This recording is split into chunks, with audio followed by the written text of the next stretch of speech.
Senhoras e senhores, queridos irmãos, seguidores da TV Tonhão.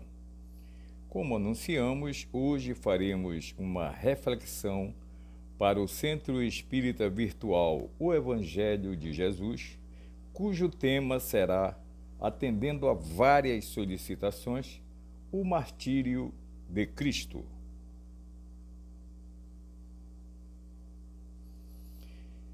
Jesus entra em agonia e no Getsêmani se desespera. Seu suor tornou-se gotas de sangue numa hemorragia muito grande a escorrer pela terra. Isso está em Lucas capítulo 22, versículo 44. Getsêmani era um jardim em Israel, onde Jesus e seus discípulos pernoitaram exatamente na noite que antecedeu o seu martírio e a sua crucificação. Com a convicção de um clínico, Lucas fez a diagnose. Suar sangue é um fenômeno raríssimo, chamado hematitrose, que ele diagnosticou no ato, pois do tema os outros evangelistas fogem. Lucas, apóstolo de Jesus, como todos sabemos, era médico. E aquilo que ele via diante de si, Jesus suando sangue por todos os poros, não era para ele nenhum tipo de milagre, mas uma patologia clínica que se dá o nome de hematitrose, que acontece em condições excepcionais. Para provocá-la é necessário, então, uma mistura de fraqueza física, abatimento moral, tortura psíquica, medo e profunda emoção. O terror, o susto e a angústia, além da temível sombra da cruz. Sentir-se carregando os pecados de todos os homens de fato devem ter esmagado Jesus. A expectativa era muito grande. E ali, nas horas que antecediam o seu suplício, a sua flagelação, Jesus experimentou todo tipo de sentimentos e vicissitudes que um ser nos limites da carne deve e pode sentir. O único evangelista que relatou esse fato para as posteridades foi um médico chamado Lucas, apóstolo de Jesus na oportunidade. Uma patologia natural para a ciência médica, na verdade. Tal tensão extrema produz o rompimento em geral das finíssimas veias capilares sobre as glândulas sudoríparas corporal. Nós temos as veias, as artérias e entre elas temos exatamente as finíssimas veias capilares encarregadas de levar a corrente sanguínea exatamente até a pele corporal.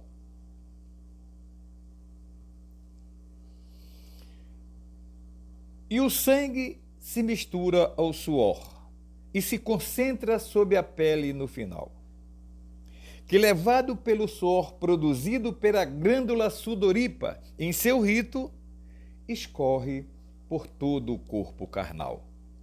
Esse fenômeno, inclusive, já se repetiu várias vezes em outros seres humanos, além, é claro, de, na época, ter acontecido com Jesus. Conhecemos bem a farsa do processo preparado pelo sinédrio hebraico e o envio de Jesus a Pilatos, e o desempate entre o procurador Herodes e os seus comandados. Aí temos a foto de como era a época, o sinédrio, onde se julgava e se condenava por tudo o que a pessoa fizesse que contrariasse as expectativas dos Césares. Ordenada a flagelação de Jesus pelo próprio Pôncio Pilatos, os soldados o despojaram e o prendem pelos braços a uma coluna de sustentação daquele suntuoso pátio. Na verdade, Pilatos não pretendia condenar Jesus. Então ele usou de vários métodos sem que assumisse de fato para si a responsabilidade do ato. Mandou flagelá-lo, entre outras coisas, mas no final lavou as mãos, como todos nós sabemos. A flagelação se efetua com chicotes grossos, de múltipla tira de couro secada, sobre as quais são fixadas bolas de chumbo e pequenos ossos. Os carrascos foram 2 a protagonizar a tortura, um de cada lado, de diferentes estaturas, a julgar pelos ferimentos, que eram nas costas e na linha da cintura.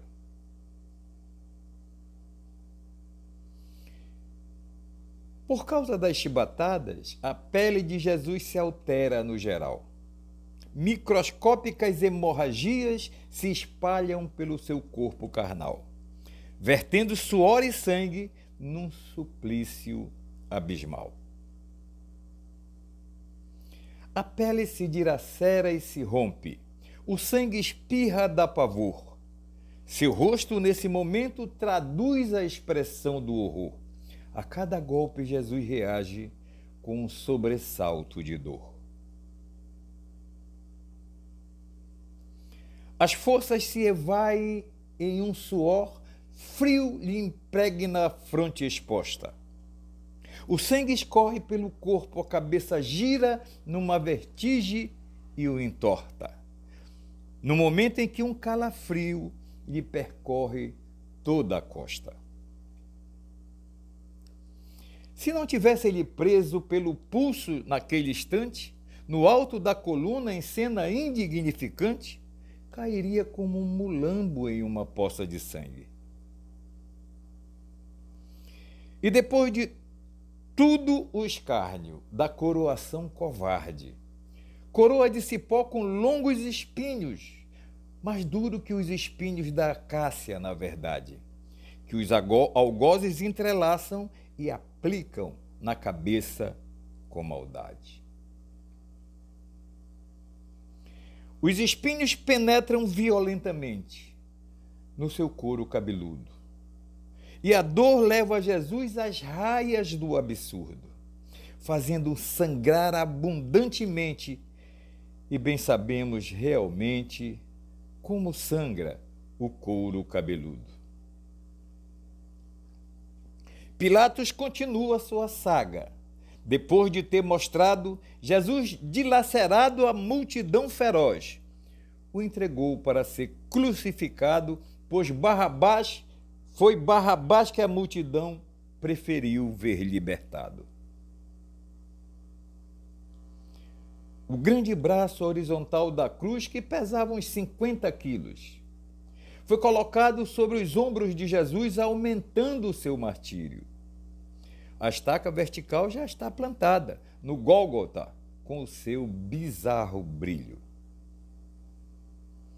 Jesus caminha descalço por um caminho cheio de entulhos, sob o peso do madeiro, ferindo os pés nos pedregulhos, a passos lentos e cambaleantes, e o rosto com a tonalidade cinza escuro.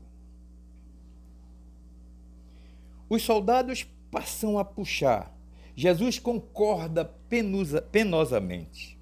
Por cerca de 600 metros, fatigado e com as forças decadentes. Trôpego, um pé após outro, caindo de joelhos frequentemente. Os ombros de Jesus já cobertos de chagas e de sangue viscoso. A dor era insuportável. Seu sofrimento pavoroso.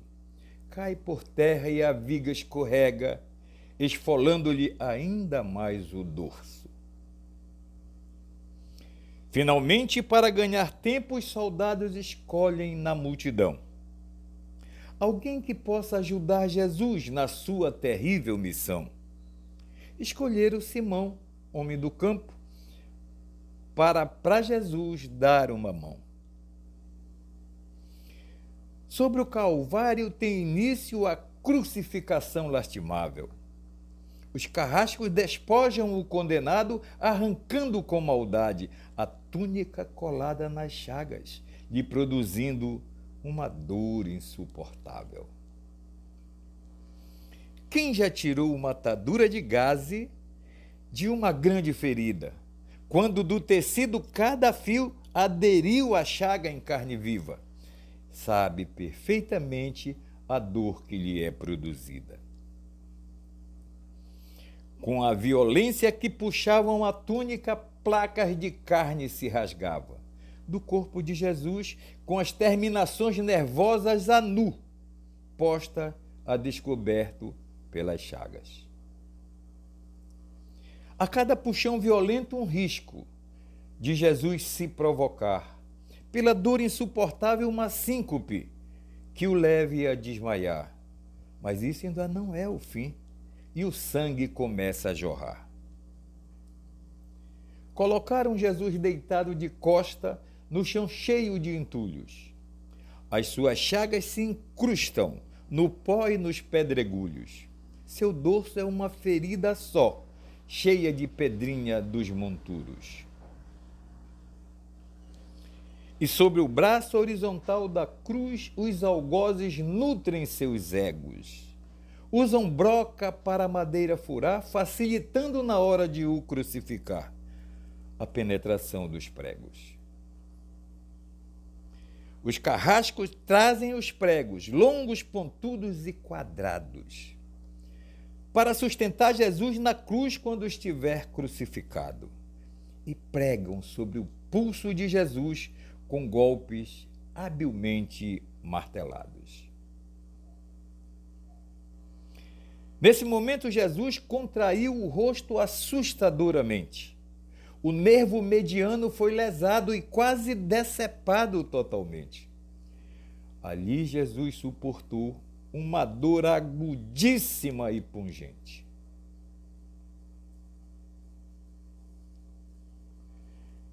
Que se difundiu pelos dedos, subindo ao ombro a latejar, atingindo abruptamente o cérebro, parecendo que ia estourar, na dor mais insuportável que um homem pode provar.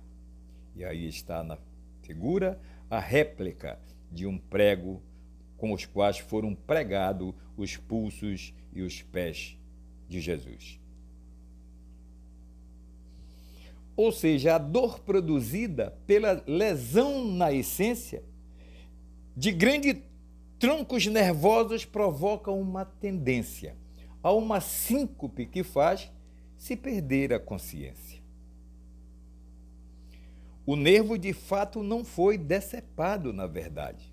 A grave lesão permaneceu para maior sofrimento e desgaste, em contato com o prego enfiado na sua carne. Quando o corpo de Jesus foi suspenso na cruz dos maldizentes, o nervo se esticou demasiada e fortemente, como uma corda de violino esticada sob a cravelha do batente. A cada movimento, a partir de então, fazia esse nervo vibrar, despertando dores dilacerantes num suplício que 3 horas iam durar. As 3 horas da agonia, que na história vai ficar. O carrasco e seu ajudante empunham a extremidade da trava, elevando Jesus, colocando-o primeiro sentado na cruz e depois em pé, na verdade. A cabeça de Jesus inclina-se para a frente por inteira, pois a coroa de espinho impede de apoiar a cabeça na madeira, numa posição dolorosa e incômoda que o faz sofrer sobremaneira. E cada vez que Jesus, no instinto, levanta a cabeça ao seu viés, os espinhos aprofundam e um sobressalto ao seu revés faz recomeçar as pontadas de dor do prego que lhes prende os pés. Jesus tem sede, não bebeu nada desde a tarde anterior. Seu rosto é uma máscara coberta de sangue e a boca semi-aberta começa a pender o seu lábio inferior. A garganta seca queima, mas ele não pode engolir. Fala que tem sede num gemido e um soldado que estava por ali lhe estende uma bebida ácida que os militares tinham para consumir. Tudo era uma tortura atroz quando o estranho fenômeno se produz e vai lentamente transformando o corpo do sofrido Mestre Jesus, que muito lentamente vai se movimentando na cruz. Os músculos dos braços enrijecem em contração de nível acentuado. Os deltoides, os bíceps vão ficando esticados. Os dedos das mãos não abrem, permanecendo curvados. A respiração se faz pouco a pouco, cada vez mais curta, na verdade. O ar entra com sibilo, mas não sai na realidade.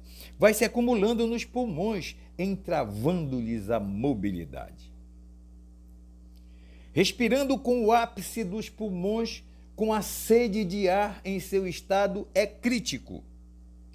Como um asmático em plena crise, seu rosto, primeiro pálido, fluídico, se torna vermelho, violeta púrpura e, enfim, em cianítico. Jesus é envolvido pela asfixia, com os pulmões cheios de ar. Numa respiração mórbida, não podem mais esvaziar.